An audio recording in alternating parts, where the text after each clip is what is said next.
अस्सलाम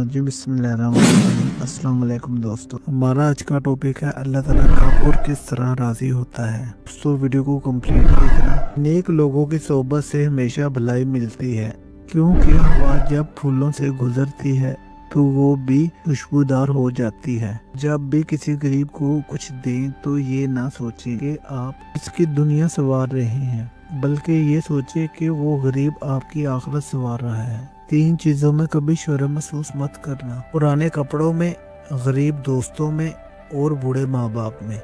4 चीजों को 4 चीजों से धोया करो: जुबान को जिक्र से, आंखों को आंसू से, गुनाहों को इस्तग़फ़ार से और दिल को खौफे खुदा से। तुम दूसरों के रास्ते की रुकावट दूर करते जाओ, इंशाअल्लाह अल्लाह ताला तुम्हारी मंजिलों का रास्ता आसान करता जाएगा। किसी शख्स ने हजरत वासफ अली वासफ से सवाल किया, अल्लाह ताला कब राजी होता है? हजरत वासफ अली वासफ ने फरमाया, अल्लाह ताला तब राजी होता है जब आप एक दूसरे को राजी रखें। सुभान अल्लाह। दोस्तों वीडियो को लाइक कर देना, अपने दोस्तों के साथ शेयर भी कर देना और चैनल को सब्सक्राइब भी कर लें। अस्सलाम वालेकुम।